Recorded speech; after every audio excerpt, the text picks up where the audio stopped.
hopefully we can squeeze the Romans in, all of them, because they're pretty short, before I finish. And if there's time, we will start on the general Egypt stuff, but we'll see. But I'm hoping to cover these two, or finish these two today in this session. So, alright, let's get going.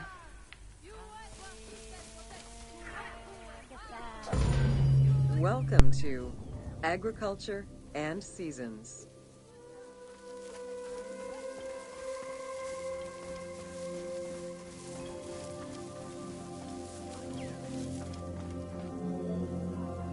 While crops were cultivated in different oases around the desert, most of the arable lands were near the Nile.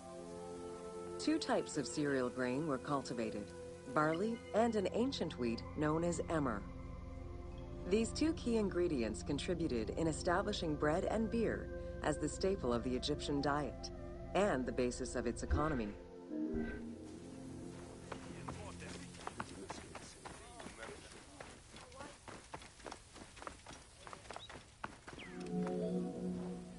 The Ptolemaic era created an agricultural revolution with the introduction of advanced agricultural techniques and new grain types such as rice, durum wheat, and pearl millet.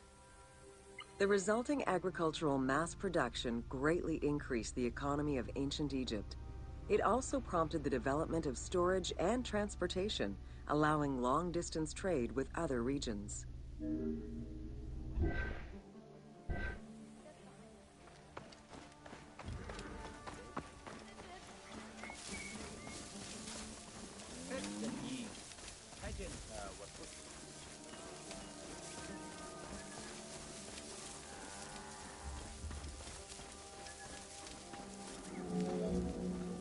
Both bread and beer rations were part of a system of barter payment.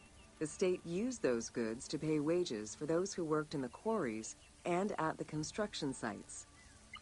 Beer was so important to ancient Egyptians, they had a goddess of beer brewing, Tenenet. Tenenet is seen in many paintings and sculptures with beer, and women are depicted as the primary beer makers.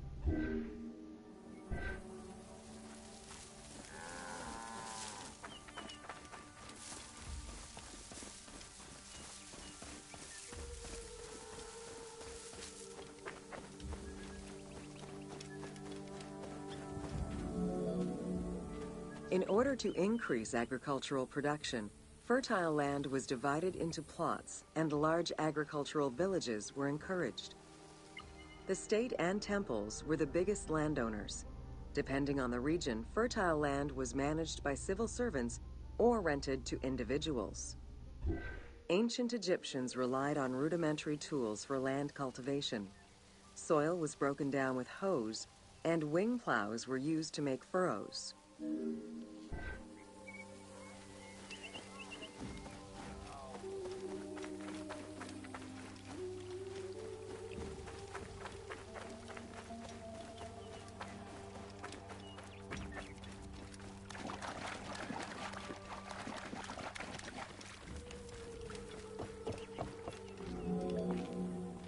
The three seasons known as Akhet, Peret, and Shemu corresponded to a specific phase of the agricultural process and the river's natural changes. Akhet was the time of the flood, beginning with the appearance of the star Sirius in July. Peret was the time when lands were cultivated, plowed, and sown. This fell between October and November. Shemu ran from May to September and was when harvesting and taxation began.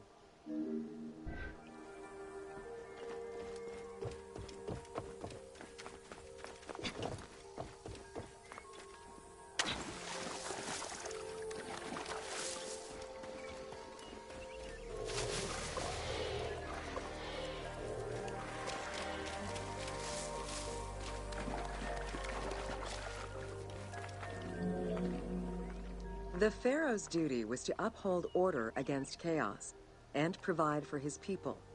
Priests and local governors also wanted to appear as protectors of the people. However, any variation in the Nile's seasons could cause water shortages. This had devastating consequences on wheat and barley crops. The pharaoh, administrators, and priests knew they needed to demonstrate their ability to prevent such a catastrophe from happening. And so they invented the story, which would be inscribed upon the famine stela.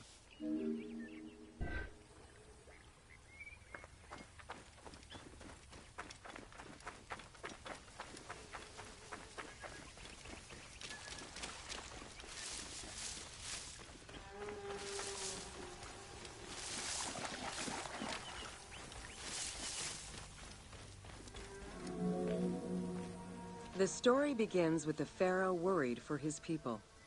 The Nile hasn't flooded in years, and his people are starving. In search of the origins of the flooding, Djoser seeks out Khnum, the protector god of the region and the source of the drought. Djoser gives the god offerings and orders his priests to restore the temple of Khnum. These offerings please the god, and the floods are restored. This story was intended to highlight the importance of the deity in everyone's daily lives, while also demonstrating the crucial role that the priests and the king played in feeding and protecting the people of Egypt.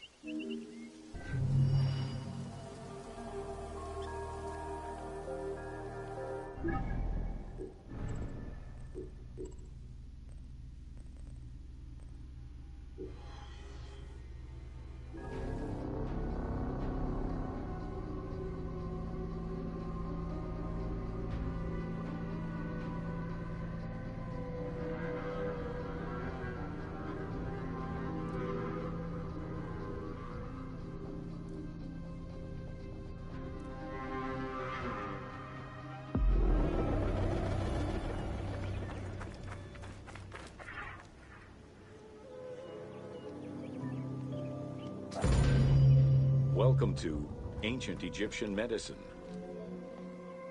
Evidence of advanced medical procedures have been found on mummies, and ancient Egyptians left detailed medical writings from diagnosis to follow-up treatment.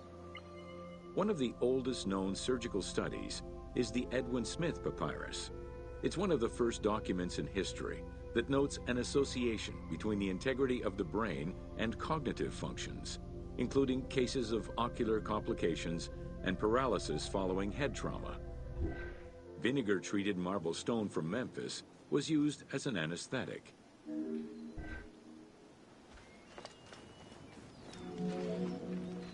Another similar document, the Ebers Medical Papyrus, is over 20 meters long and 30 centimeters wide. It details treatments of 48 surgical cases and contains 877 paragraphs describing various diseases. Alongside accurate and factual scientific approaches, the papyrus has more than 700 magic formulas and incantations to ward off demons and disease. This demonstrates how ancient Egyptians believed in a harmonious balance between religion and science.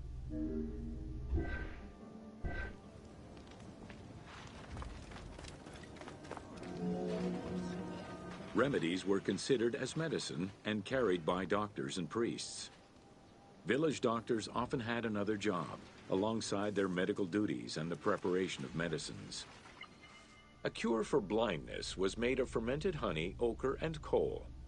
The science behind it was that honey functioned as an antiseptic and antibacterial, while ochre would reduce the swelling. All of their knowledge did not always suffice. Ramses II died of an infection caused by an abscessed tooth.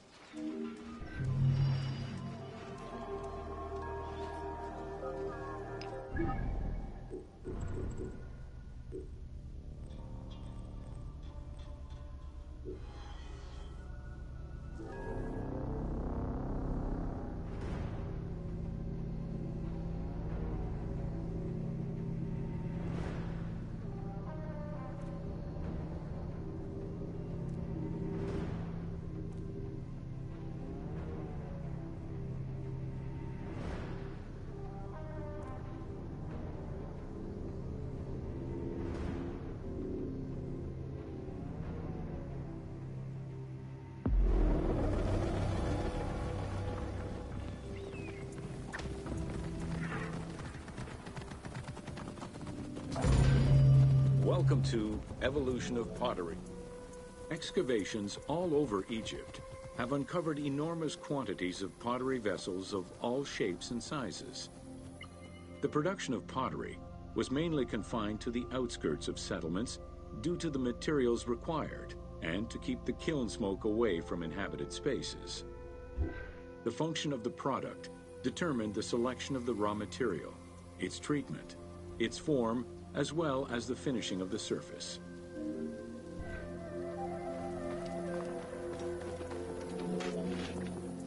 Pottery was essential to ancient Egyptians' daily lives. It was used in all aspects of life, from the storage of grains and liquids to containers within the tombs of necropolises. The most common pottery was made from Nile silt that resulted in a reddish-brown clay. Limestone clay, which made for more attractive pottery, was only found in Upper Egypt.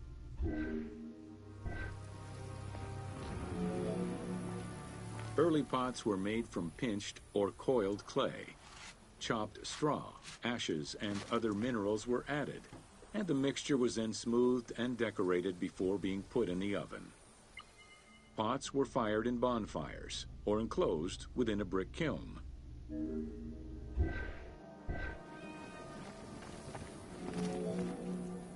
The potter's wheel was utilized during the Old Kingdom.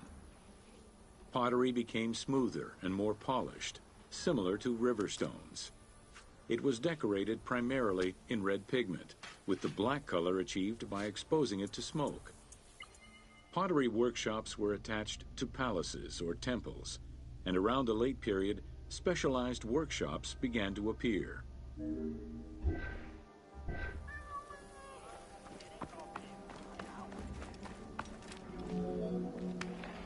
Quartzite particles, which created the rich blue or green glazing, became common during the New Kingdom.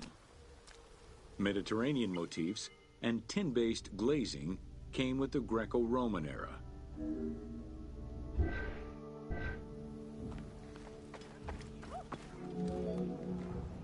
Potsherds could be found anywhere and were the most common canvas for writing or drawing, in comparison to the more expensive papyrus sheets. Named after their Greek description, ostraca contained daily life records, letters, or could be drawn upon. Artists drew sketches for temples and tombs, or simply for leisure.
Welcome to Oil in Ancient Egypt.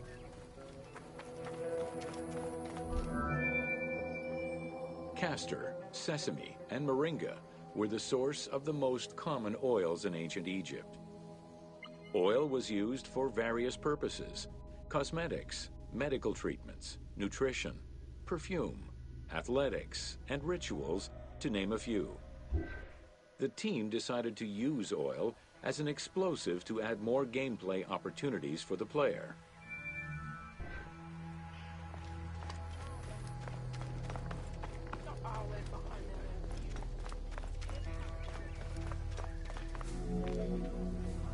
Ancient Egyptians originally used castor oil in wick lamps, but also for cosmetics, such as facial and hair treatments.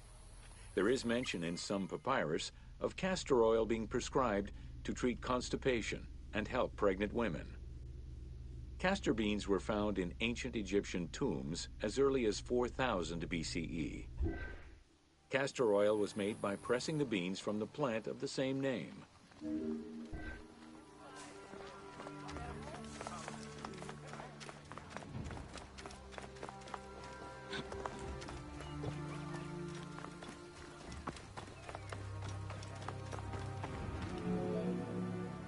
Olive trees were present, though scarce, in ancient Egypt's early history, and olives were mostly imported from Syria and Palestine. Their use and cultivation remained uncommon until the mass arrival of Greek settlers during the reign of the Ptolemies, when demand increased sharply. Olive trees were normally found in the region of the Fayum and the lands surrounding Alexandria.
Welcome to Roman military equipment.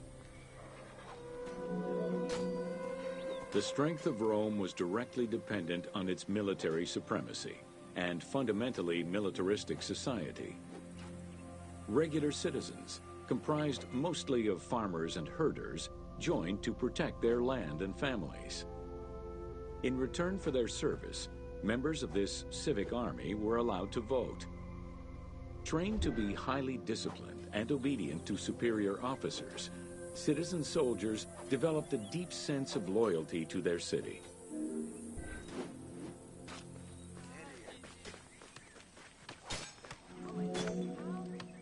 The quality of the armor of a Roman foot soldier was intrinsically linked to his social status and wealth. Chainmail was the most commonly used type of armor. Scale armor, made famous in today's media, came into use after Caesar's time. Foot soldiers carried large and oblong shields, while the cavalry used smaller ones of Greek origin. Soldiers were expected to carry their own kit, including the tools required for the construction of forts and tents.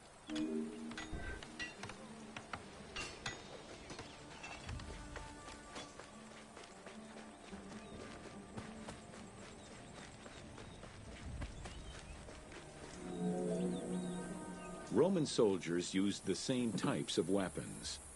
The stomach and face were the most targeted parts of the body. As such, a legionary was equipped with two close combat weapons, a dagger and a short sword, known as a gladius. One of the most ingenious Roman weapons was the javelin. Its pyramid-shaped tip pierced the body, while its iron shank was designed to break upon impact, stopping the enemy from throwing it back.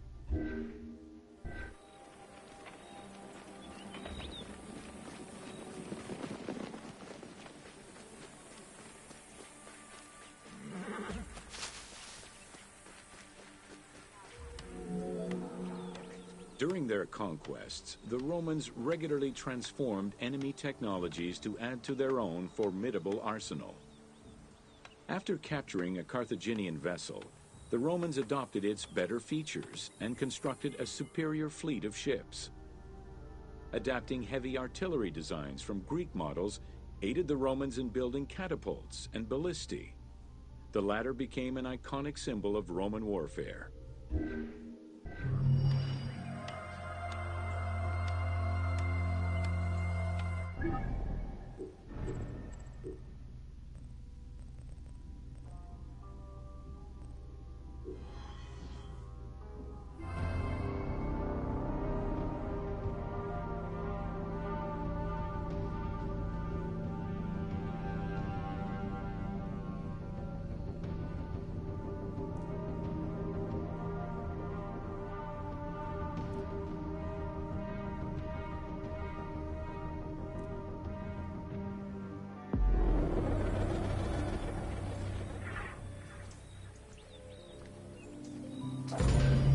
Welcome to Roman forts.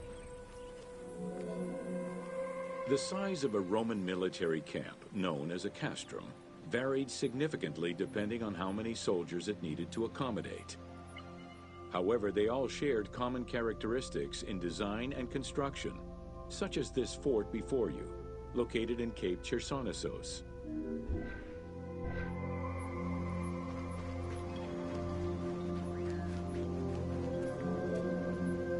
Rectangular in shape, the forts were heavily fortified by ramparts and a ditch system. The walls were reinforced with parapets, essentially an extension at the roofline which allowed a protective barrier for patrolling soldiers. Depending on the availability of materials, some forts were built with stone, timbers, stacked turf, and particularly in the eastern part of the empire, baked brick.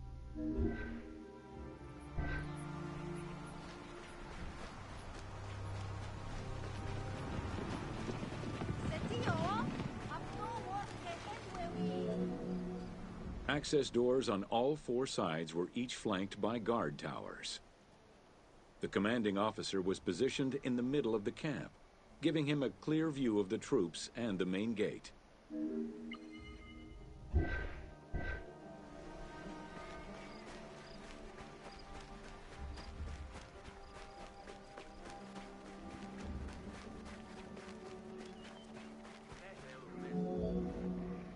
Along with sleeping barracks for the soldiers, the fort also had a granary that was expected to hold rations for a year or longer. To ensure the health of the soldiers, every camp was equipped with medical staff and a hospital. A clean water supply with conduits for a bathhouse and latrines was included in the construction of every fort.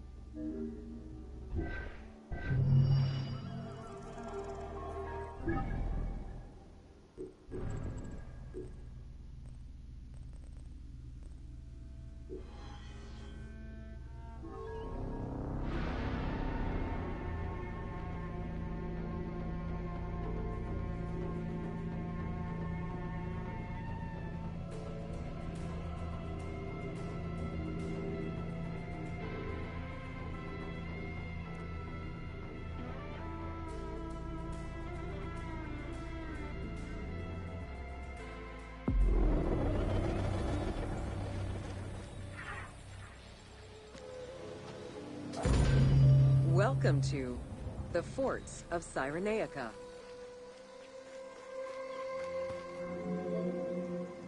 Cyrenaica was a Libyan region under Roman control, gifted to Rome by one of Cleopatra's ancestors. The remains and foundations of ancient fortifications were discovered in the 19th century in the southwest of Cyrenaica, as well as a Roman garrison dating back to the 1st century CE. Evidence shows that these forts were of Libyan origin, rebuilt and modified by Roman engineers when Cyrenaica was part of the empire.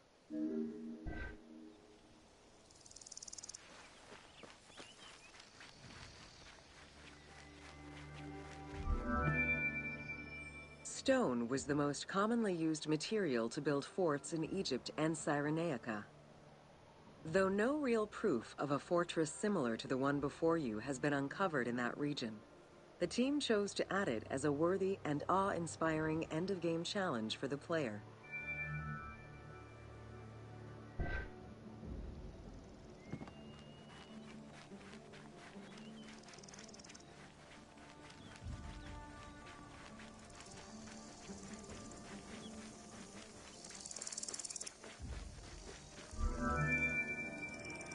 The forts of Cyrenaica were intended to prevent invaders from gaining access to the main route that led to the country's 5 most important cities.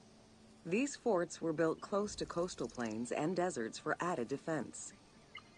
3 of these cities were recreated by the team: Balagrae, Apollonia, and Cyrene. Had it existed, the fort before you would have protected the road leading to Balagrae.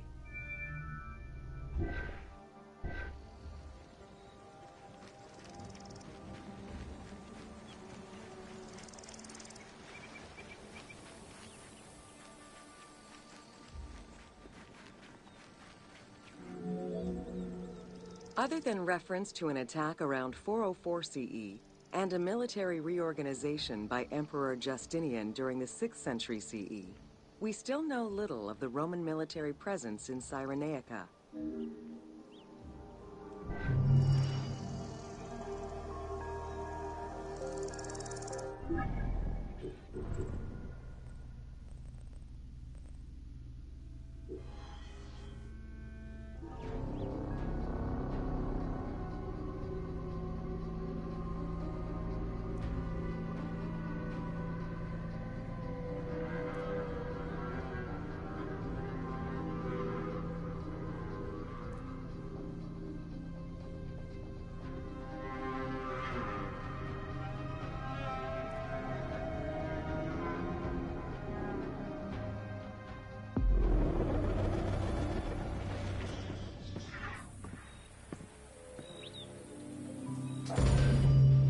Welcome to Roman Aqueducts. Water management was taken seriously by the Romans. Cyrenaica benefited greatly from Roman administration with the construction of aqueducts and canals. The source of water varied depending on the location. Many aqueducts were built at the foot of the mountains, offering greater flow from the melting snow.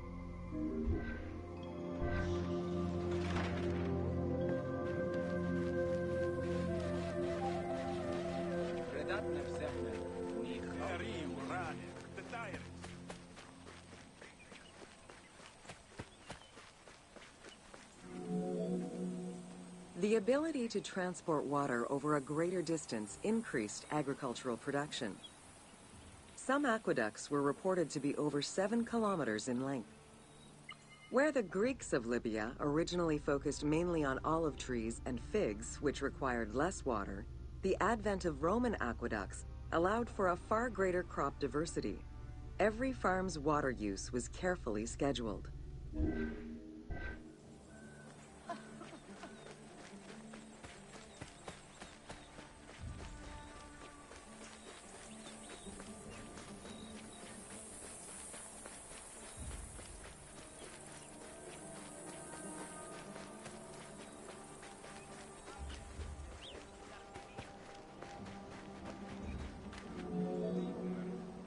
The engineering methods used to create aqueducts were constantly reviewed, with a clear focus on exploiting the local environment. Materials, water usage, cleaning regulations, and a deep understanding of how to exploit gravity itself were all important concerns. Several fortresses were built to protect the aqueducts, basins, and cisterns.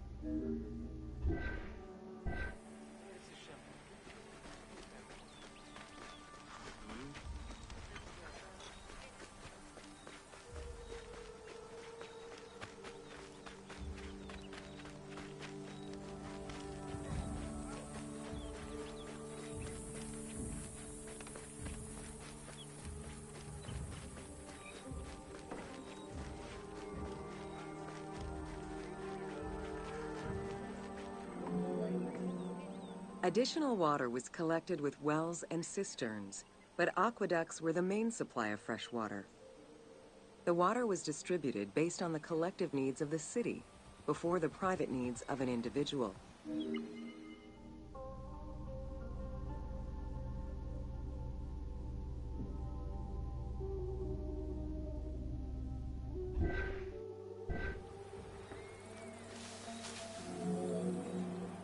Almost all aqueducts ended in a fountain where the water circulated to clean the streets and supply bathhouses and latrines, thus improving the cleanliness of Cyrenaica's cities.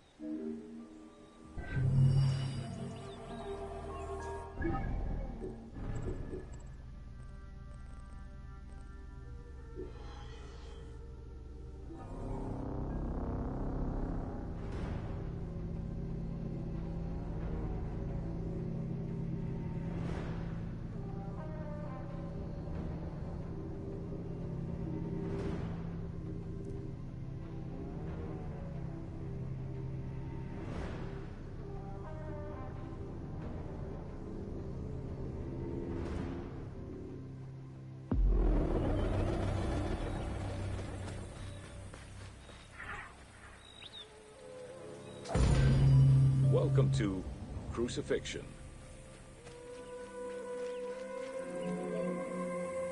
In terms of the severity of Roman justice, crucifixion was at the top of the list of corporal punishment, followed by death by fire and decapitation. The upper class considered crucifixion unworthy of their position. Those lucky enough to have Roman citizenship were also exempt from such treatment.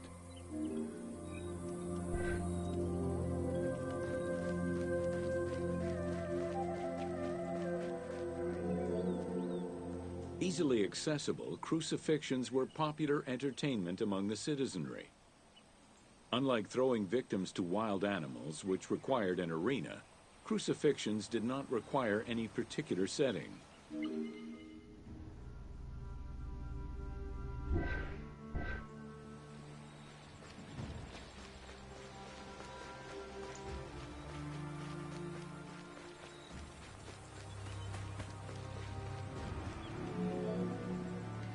Those subjected to crucifixion were almost always slaves, traitors, and lower-class citizens. Roman deserters were crucified because the betrayal of the soldiers was perceived as endangering the lives of Roman citizens.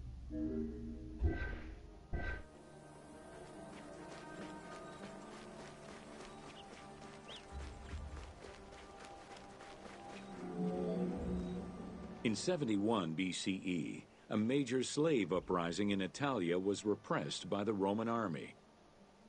This resulted in the crucifixion of 6,000 men, including their leader, a slave and former gladiator known as Spartacus.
Welcome to Cyrene.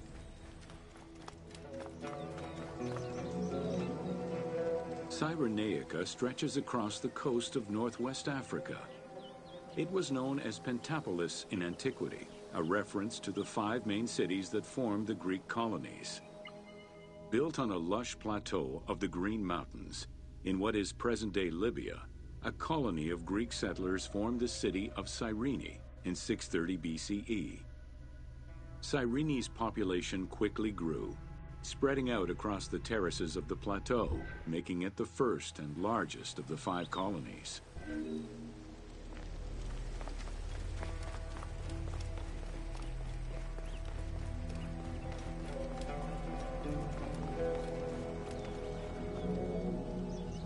The city of Cyrene was founded by Batos Aristotle, guided by the Oracle of Delphi.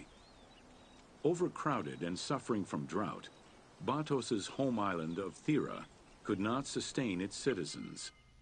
Batos consulted the oracle, who told them to journey to the North African coast in search of arable land. A series of kings reigned over the city in the first 2 centuries. However, rebellion eventually ended the monarchy, and henceforth the city was governed by the aristocracy.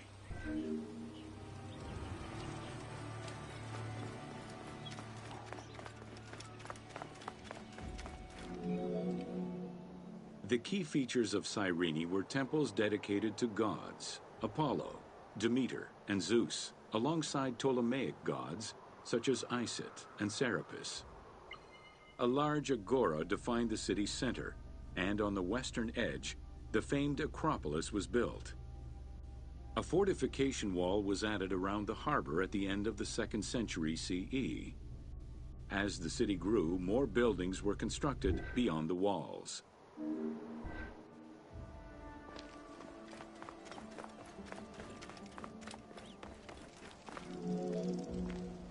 Under Roman influence, Cyrene became an economic powerhouse, rising in status throughout the Mediterranean. Cyrene's School of Medicine rivaled all others except for that of the Greek city Kos. Some of the great minds in ancient math, astronomy, and geography were born or established in the various schools of the city, which included an institute of philosophy founded by Aristippus, a pupil of Socrates.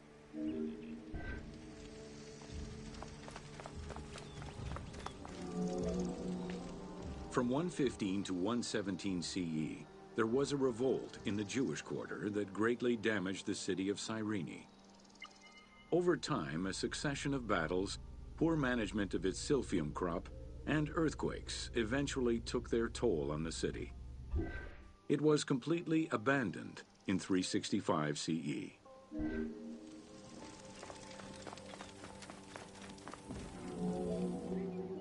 The nearby port of Apollonia was an ideal location, with its natural cove, sheltered by 2 islands and rocky inlets. Along with a lighthouse, the port was later equipped with quays and warehouses to accommodate the increased shipping traffic.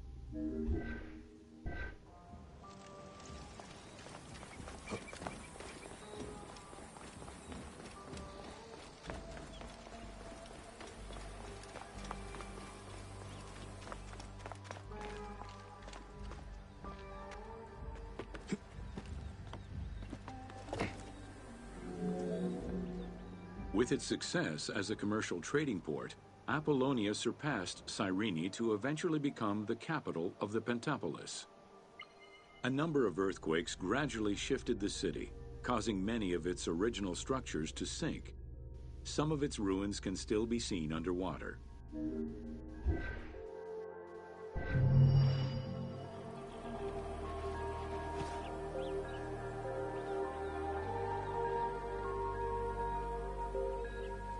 Alright, that's it for this time. Thank you so much for stopping by. I really appreciate it, and I hope I see you again later.